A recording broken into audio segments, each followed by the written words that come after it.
Hey guys, I'm Comire, and E3 is a little bit weird when you think about it.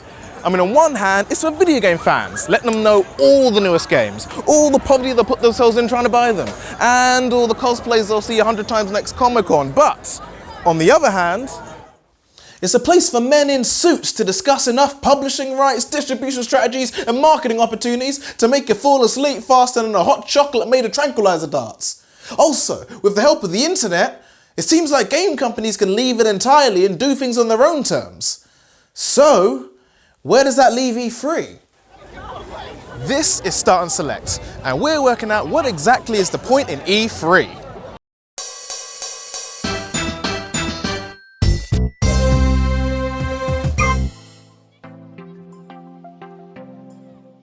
So, first things first. This is the second part to a previous video where we went through almost 25 years of E3 history, examining the highs and lows of an exhibition old enough to get fired from that bar manager job and move back in with its mum. If you haven't seen part 1, give it a watch. It will give you a lot of context for what we're talking about now. So, every year E3 is home to the biggest gaming news. And hey, surprise surprise, that's something fans of video games are kind of interested in. I'm sure some professionals working in the games industry think bringing the players closer to E3 would be like letting a Yorkshire Terrier sign up for the Scooby Snacks weekly newsletter. But E3 helps players become more educated about the products they'll be spending their money on for the next 6 to 12 months. You see, some trailers will show you gameplay of an interesting idea or an addictive gimmick or a solid mechanic or just something indicative of the game you'll actually be playing. And then some trailers show off more flashy CGI than the entire MCU. And that's when keen-eyed gamers can tell what the actual game is going to be. If it's going to be a real delicious box of Scooby Snacks, or you've just watched a cartoon. And pedigree never looks that good in real life. But better still, E3 takes the industry leaders and puts them on a stage, whereby they engage in trial by combat, bringing their greatest works for the judgment of the professionals, the players, and their competitors. Sometimes that manifests into an amazing stage show with beloved characters whizzing in and out of assorted curves and shapes. And sometimes it results in a random appearance by Jason Derulo, or Pele the footballer, or a car. Regardless, that pressure forces all sides to strive harder, achieve more, and create better experiences, aka better games for everyone. But on the flip side, some gamers find it difficult keeping the eventual who won E3 debates turning from respectful competition to the kind of toxic console wars tribalism that makes us all want to turn off Fortnite when Noob Master 69 comes online. Which is pointless considering after all the scripted demos and environments made to look better than the real game and Q&A panel questions that end with a hearty, "We're not ready to talk about that right now." You've only ever seen what they wanted to show you. And realistically, if E3 wasn't around, it's not like video game news would stop altogether. As convenient as E3 is, Gamescom and PAX are doing as good a job of bringing new game trailers to the players. And Game Developers Conference and Tokyo Game Show work for professionals.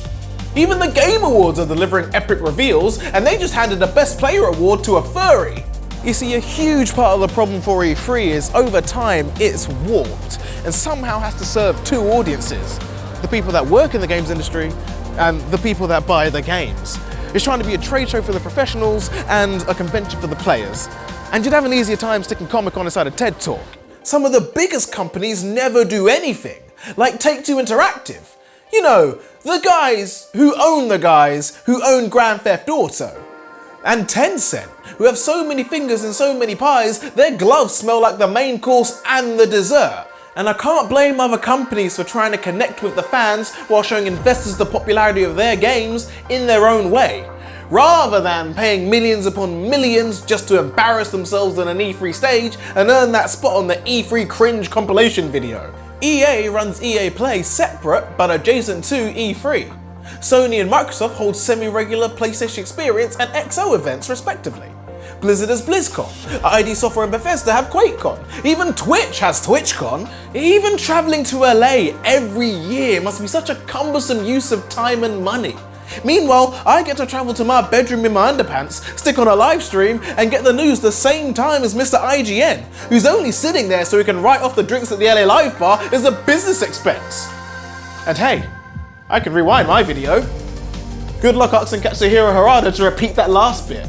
So if the companies can cut costs and consumers can watch everything easily online, why make everyone connected to the games industry trek across the country and the world to be there? Well, I'd guess because E3 is one of the few opportunities for the manufacturers and the analysts and the marketers and everyone have to catch up, professionally and personally.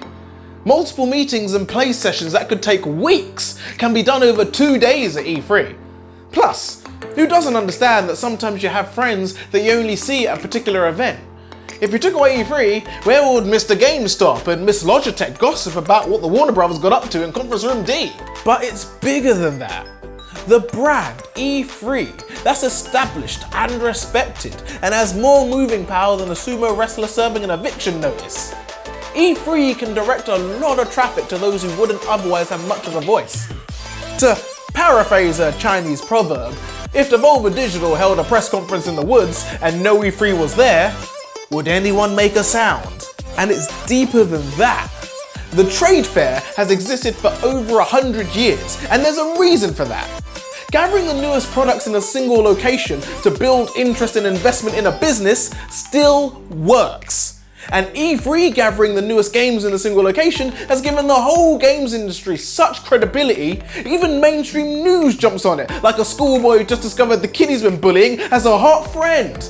So what do we do about E3? Do we make it for the players, or lock it down for the professionals? Make it a more online focused experience, or add more incentives to go there in person? Or maybe get them to make sure those gorgeous realistic game trailers actually match the games that come out. You know, before someone starts selling a game that shows 100 cosplayers dropping onto an island to shoot each other to death. Well, a simple solution might be to just have E3 last 4 days, with 2 days for the professionals to work and 2 days for the players to play.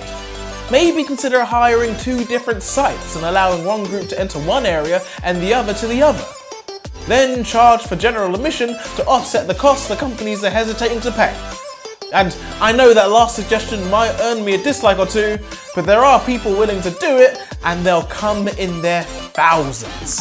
Because honestly, E3 does have a purpose, but without some changes, it will get worse and worse at delivering on it.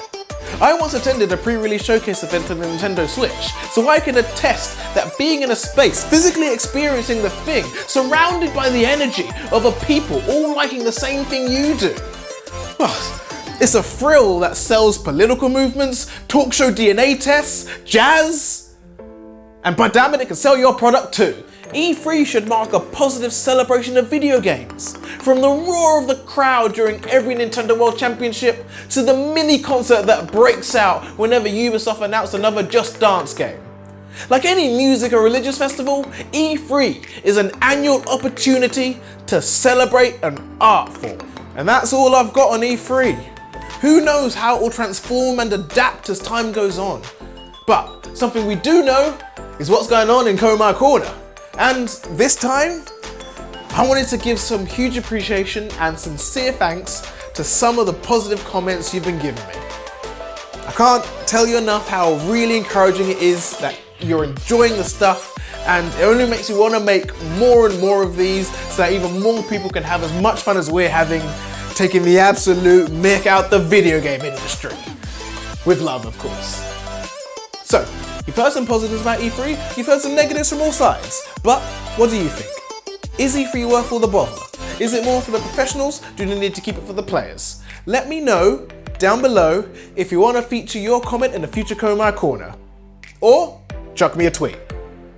And as always, I've been Comire, this has been Start Select, thank you, and good night. E3 twice the next year, meeting in LA in May and then Tokyo in November. But when Sega and Sony withdrew support for an exhibition happening basically down the road, well, it was one of the lowest turnouts in E3 history. Forever referred to as that one time video games realised no one cares about the Winter Olympics.